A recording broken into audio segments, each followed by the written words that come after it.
she announced her miracle pregnancy. The whole town stood and cheered. But I've been sterile for 7 years. She's been bringing her ex into our bed. You are a monster, Mark. I am carrying your child, and you have been betraying me with this trash for months. Ashley bellowed this into the mic so violently that the muscles in her throat strained. 50 guests, including our families, close friends, and neighbors, stood paralyzed, their expressions frozen in shock as the background music died. We were standing on the balcony of our luxurious $700,000 estate. In one moment, she had transformed my anniversary party into a public trial.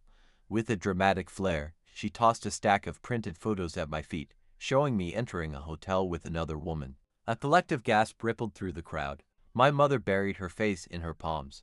Ashley began to sob hysterically, holding her belly. It was a flawless performance. She knew I was preparing for a divorce and decided to strike first. Her plan was simple: label me a cheater, play the victim, and strip me of every dollar, including this very house. She thought she had me cornered. What she didn't realize was that in my pocket, I held the remote for the massive projection screen right behind her. And she certainly didn't guess that the heartwarming family montage she had cued for the finale had been replaced by a folder titled, "The Truth About Ashley and Her Lover." I calmly finished my drink, walked up to the stage, and pulled the microphone from her grip. Ashley tried to recoil, acting terrified. "Are you done yet?" I asked. My voice, booming through the speakers, sounded chillingly steady. "Do not touch me," she screamed. "I want a divorce." "You will get exactly that," I replied, looking her dead in the eyes. "But first, let us show everyone here the real reason behind your tears." Part 2. The investigation. This whole situation began exactly 1 week ago. I run a transport company. Fleet management, warehouses, hard data. I am a man who relies on evidence, not feelings. Ashley and I had been married for 3 years. She was obsessed with her social media image, but I dismissed it as a harmless hobby. We had spent 2 years trying to conceive, or so she made it seem.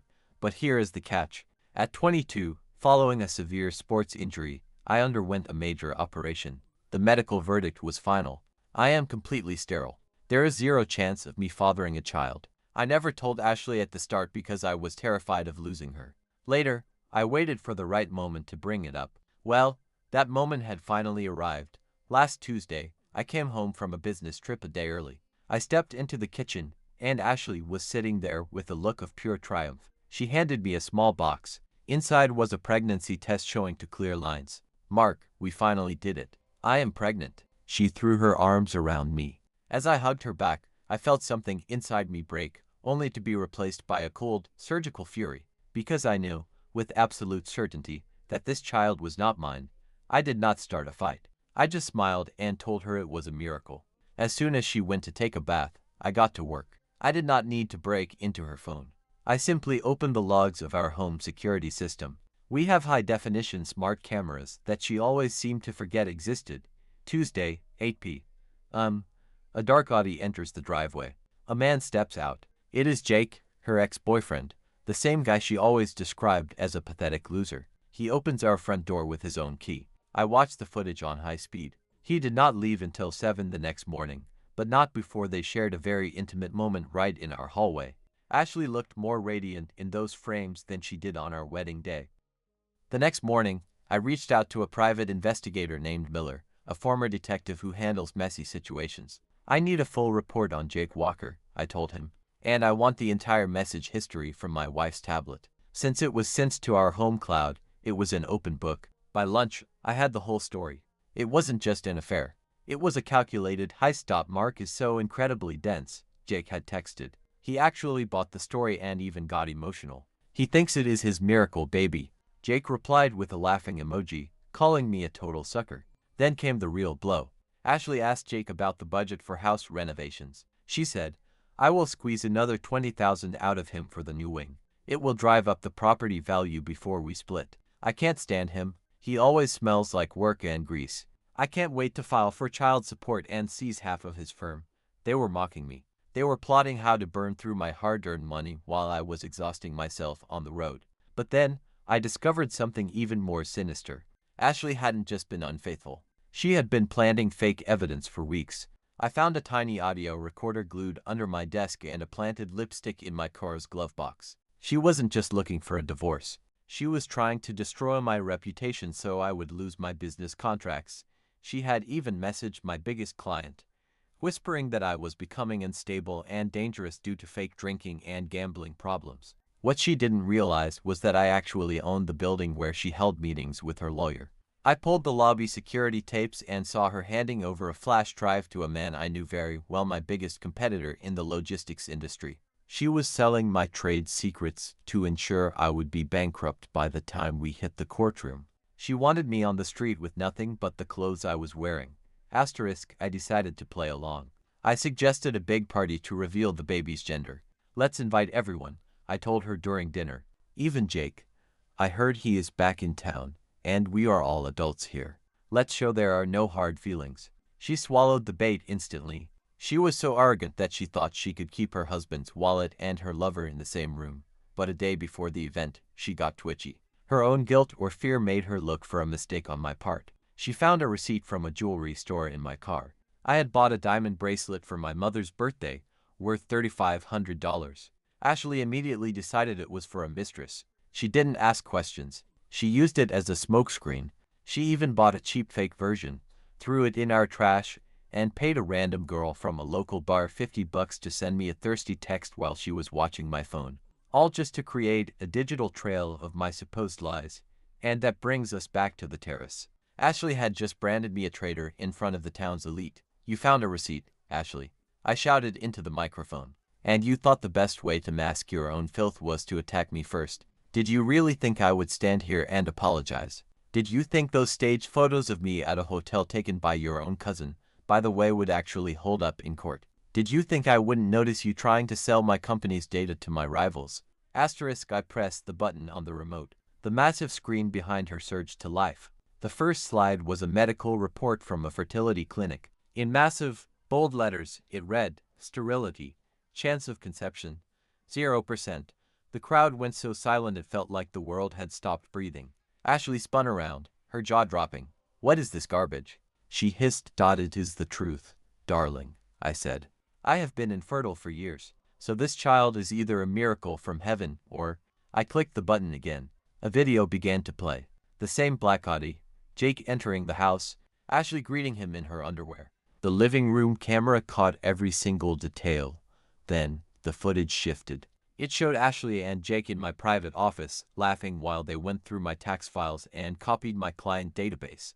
Once we leak these to the competition, Jake whispered on the recording, his contracts will dry up in a week. We will be living in Florida by the summer. The images were so graphic and the betrayal so clear that guests began to turn away in disgust. Her father, Tom, turned bright red with rage. That was last Tuesday, I narrated to the crowd, while I was on the road earning the money for that house extension you were discussing with your boyfriend. And while you were trying to steal my life's work, you even tried to bribe my night manager to lie about me drinking on the job. Too bad he has been my best friend since childhood. Next slide. The text messages, huge letters, filled the screen. He is so stupid. I will take everything. I spotted Jake in the crowd, trying to hide behind a drink. Hey Jake, I yelled. Why so shy? Come join the party. Congratulations. You're going to be a father. Just a heads up, you have $40,000 in debt and Ashley has very expensive taste. I hope you have a second job, because you won't get a single cent from me. And by the way, the police are very interested in that industrial espionage you two were planning. Ashley lunged at me, trying to grab the mic. She looked like a mad woman. You scumbag, you set me up, she shrieked. Me, I replied. You are the one who gathered these people. You took the mic, you wanted a show. Well, here it is. I pulled up the final document, an eviction notice and a copy of our prenuptial agreement. Clause 4B, in the event of proven infidelity, the spouse loses all rights to any assets or property acquired before the marriage. This house is mine, Ashley. The cars are mine. You have exactly 60 minutes to put your life into trash bags and disappear. I dropped the microphone. The heavy thud was the only sound in the night. I walked inside and watched the chaos unfold through the window. Her father, Tom, was so ashamed and angry that he actually struck Jake, sending him flying into the bushes. Ashley's mother just sat on the grass and wept. 10 minutes later, Ashley burst into the house, destroying everything she could reach. She smashed a $2,000 vase and ripped down the curtains. I stayed in my chair, watching her through the security monitor. You will die alone, she screamed, pounding on my office door. I didn't say a word. I just called a taxi for her and messaged her father to pick her up before I called the police for property damage. 6 months have passed. The divorce was effortless. My legal team presented the tapes and the medical tests, and the judge didn't even want to hear her excuses about hormones. Ashley was left with nothing but a few suitcases and a mountain of credit card debt. Jake, being the coward he is, vanished 3 days after the party. As soon as he realized there was no payday, only a baby and a lawsuit, he blocked her and fled the state. Ashley now lives in her parents' basement and works a dead-end job at a gym. She had the baby, a boy, but Jake refuses to acknowledge him.